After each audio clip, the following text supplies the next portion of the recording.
ओम हनुमते नमः। नमस्कार दोस्तों, आप समस्त श्रोतागण का आपके YouTube चैनल जीवन अमृत पर हार्दिक अभिनंदन है। आज आप रसपान करेंगे सर्वप्रथम बुढ़वा मंगलवार व्रत के दिन सुनी जाने वाली मंगलवार व्रत कथा का। तत्पश्चात आप रसपान करेंगे ज्येष्ठ महात्म्य कथा का अध्याय 6। आइए अब मंगलवार व्रत की कथा श्रवण करते हैं। एक समय की बात है कि एक ब्राह्मण दंपति की कोई संतान नहीं थी, जिस कारण वह बेहद दुखी थे। एक समय ब्राह्मण वन में हनुमान जी की पूजा के लिए गया था। वहां उसने पूजा के साथ महावीर जी से एक पुत्र की कामना की। घर पर उसकी स्त्री भी पुत्र की प्राप्ति के लिए मंगलवार का व्रत करती थी। वह मंगलवार के दिन व्रत के अंत में हनुमान जी को भोग लगाकर ही भोजन करती थी। एक बार व्रत के दिन ब्राह्मणी ना भोजन बना पाई और ना ही हनुमान जी को भोग लगा सकी। उसने प्रण किया कि वह अगले मंगलवार को हनुमान जी को भोग लगाकर ही भोजन करेगी। वह भूखी प्यासी 6 दिन तक पड़ी रही। मंगलवार के दिन वह बेहोश हो गई। हनुमान जी उसकी निष्ठा और लगन को देखकर अति प्रसन्न हुए। उन्होंने आशीर्वाद के स्वरूप ब्राह्मणी को एक पुत्र दिया और कहा कि यह तुम्हारी बहुत ही सेवा करेगा। बालक को पाकर ब्राह्मणी अति प्रसन्न हुई। उसने बालक का नाम मंगल रखा। कुछ समय उपरांत जब ब्राह्मण घर आया तो बालक को देख पूछा कि वह कौन है। पत्नी बोली कि मंगलवार व्रत से प्रसन्न होकर हनुमान जी ने उसे यह बालक दिया है। ब्राह्मण को अपनी पत्नी की बात पर विश्वास नहीं आया और एक दिन मौका देखकर ब्राह्मण ने बालक को कुएं में गिरा दिया।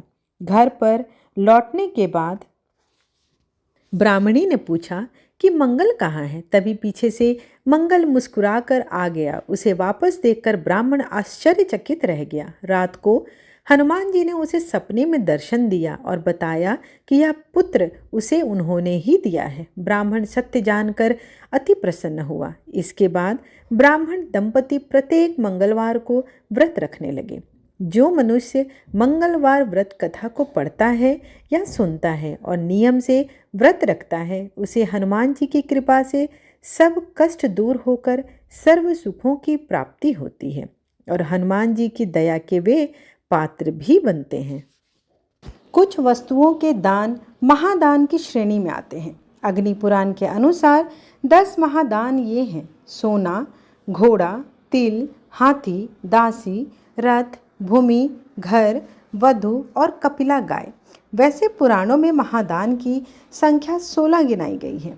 ये कुछ इस प्रकार से हैं: पुरुष मनुष्य के वजन के बराबर सोना, चांदी का दान हिरण्यगर्भ, ब्रह्मांड, कल्पवृक्ष, गो सहस्त्र, कामधेनु, हिरण्याश्वरथ या केवल अश्वरथ, हेम हस्तिरथ तथा केवल हस्तरथ या पंचलांगल, घटादान, विश्वचक्र, कल्पलता, सप्तसागर, रत्नधेनु और महाभूत घट। वेद पुराणों के ज़माने में किए जाने वाले ये दान सबसे अधिक प्रचलित थे। पुराणों में अनेक दानों का वर्णन किया जाता है। इनमें गोदान सबसे ज़्यादा पुण्य देने वाला होता है।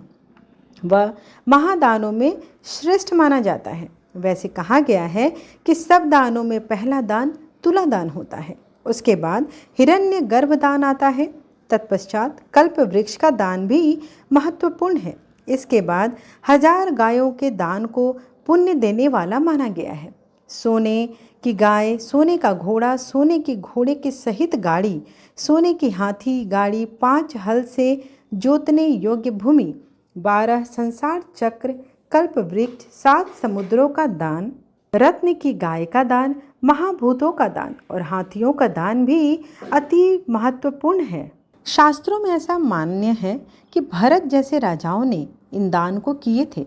संसार के अपकर्मों और पापों से छुटकारा पाने के लिए धनी व्यक्तियों को ये दान अवश्य ही करना चाहिए। जीवन तो क्षणभंगुर है, लक्ष्मी चंचला है, वह हमेशा किसी के पास स्थिर नहीं रहती। इसलिए धन होने पर दान करना ही उसकी शोभा है। तीर्थराज प्रयाग में महाराज रघु, मर्यादा पुरुषोत्तम श्री राम, सम्राट समुद्रगुप्त और शीलादित्य सम्राट हर्षवर्धन ने अनेक प्रकार के दान किए थे। इन दान का विवरण आज भी शास्त्रों में वर्णित है। ज्येष्ठ का महीना विशेष रूप से धार्मिक दृष्टि से बहुत ही महत्वपूर्ण माना जाता है। इसमें कई प्रमुख त्योहार भी होते हैं जिन्हें करने से आपकी आस्था और धार्मिक महत्व बढ़ जाता है, जो मानव जीवन में सुख, समृद्धि और स्वास्थ्य के लिए योगदान प्राप्त करता है। ज्येष्ठ मास की कथा भगवान सूर्य की स्तुति से शुरू होती है, जिसका वर्णन आपको ज्येष्ठ मास की महात्म कथा के पहले अध्याय में भी मिला है, जिसमें भगवान सूर्य की शक्तियों का वर्णन किया जाता है। ज्येष्ठ मास में भगवान सूर्य को आदित्य लोक में रहने वाले और समस्त जग को प्रकाशित करने वाले के रूप में बताया गया है। इस अध्याय में सूर्य नारायण की स्तुति की जाती है, जिसमें उनके विभिन्न स्वरूपों और शक्तियों का वर्णन भी किया जाता है। साधक को ज्येष्ठ मास में दान करने के साथ साथ सूर्य की उपासना अवश्य ही करनी चाहिए, क्योंकि सूर्य की उपासना करने से सुख, समृद्धि और मान प्रतिष्ठा में वृद्धि होती है। इसलिए साथ ही साथ जिन्हें कोई भी शारीरिक कष्ट होता है उन्हें भी ज्येष्ठ महीने में दान पुण्य करने चाहिए। छत्र का दान, जूते का दान, अन्न का दान, जो भी संभव हो सके जल का दान, इन सब चीज़ों को अवश्य ही करना चाहिए। इस मौसम में जो भी ऋतु फल होते हैं उनका भी दान करना श्रेष्ठकर माना गया है, जिससे जुड़ी कई कथाएं वैशाख महात्म्य कथा में, कार्तिक महात्म्य कथा में और साथ ही ज्येष्ठ महात्म्य कथा में वर्णित मिलती है।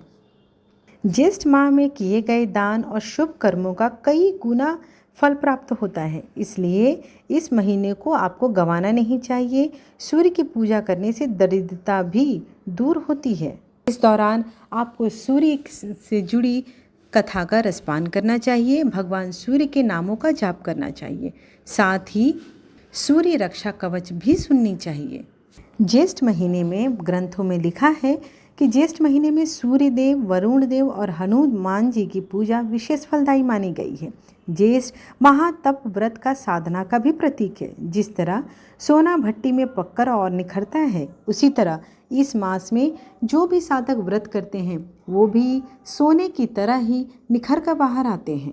ज्येष्ठ माह में दान करने को अति उत्तम स्थान प्राप्त है। दान का महत्व बहुत ही बड़ा है। दान देने से व्यक्ति को आत्म संतुष्टि की भी मिलती है तथा एक सामाजिक उत्थान में मदद भी मिलती है।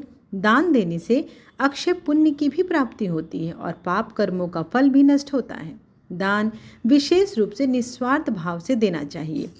इससे कोई मतलब नहीं है कि आप दान अधिक दे रहे हैं, अधिक धनराशि की है या कम धनराशि की दी है। आपके सामर्थ्य के अनुसार आपको दान अवश्य ही करना चाहिए। दान करने से व्यक्ति को धार्मिक शुद्धि का अनुभव कराता है और साथ ही आत्म समाधान करने में भी मदद मिलती है। दान करने से व्यक्ति को संतुष्टि, तुष्टि और खुशी का भी अनुभव होता है। दान कर देने से समाज में भी जो लोग असहाय हैं, जिन्हें इनकी ज़रूरत है, वे लोगों को भी दान करने से अधिक महत्व मिलता है और साथ ही इसका एक अच्छा पुण्य मिलता है, जिससे मरणोपरांत आपको उन चीज़ों को कभी भी कमी नहीं होती। समाज में समरसता, सहानुभूति और सहयोग का भाव सबके अंदर होना चाहिए। दान व्यक्ति को आत्मनिर्भरता के लिए भी प्रेरित करता है।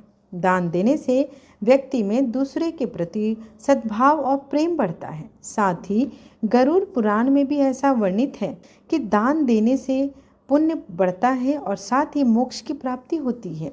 कुछ दान ऐसे भी होते हैं जिन्हें करने से आपके मरने के बाद भी जो लोग आपसे जुड़े हैं उन लोगों को भी शांति, उनकी मनोकामना पूर्ति, पुण्य की प्राप्ति, ग्रह दोषों से मुक्ति और भगवान का आशीर्वाद भी मिलता है। दान का महत्व इसलिए भी बढ़ जाता है क्योंकि आपके द्वारा किए गए दान का लाभ केवल जीवन तक ही नहीं रहता, अपितु मरने के उपरांत भी आपके कर्म आपका आंकलन करने में मदद करते हैं। वही आपके पाप को हटाकर पुण्य फल को प्राप्त कराते हैं। जब दान सही समय, सही तरीके और सच्चे मन से किया हो तो गरुड़ पुराण में भगवान विष्णु द्वारा एक श्लोक के माध्यम से व्यक्ति द्वारा किए गए दान के बारे में भी बताया गया है, जो किसी काम का नहीं।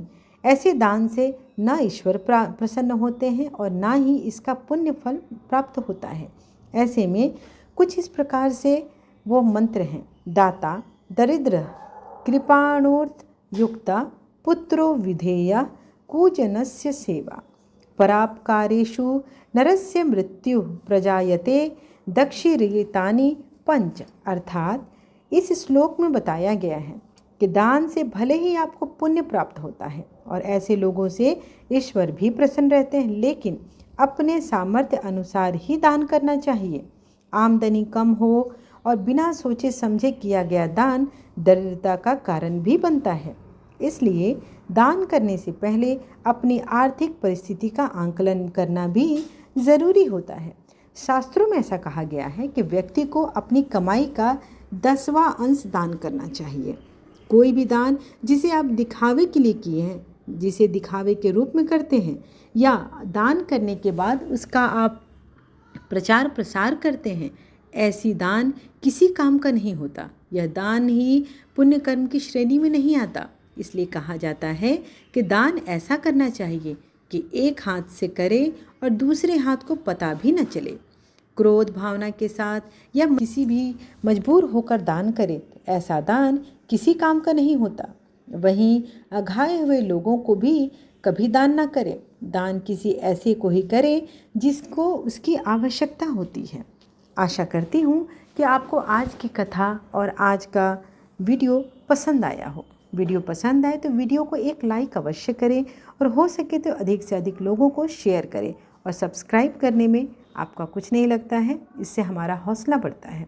तो आप सब्सक्राइब अवश्य करें ताकि मेरे आने वाली समस्त वीडियो के नोटिफिकेशंस आपको मिल सकें। धन्यवाद।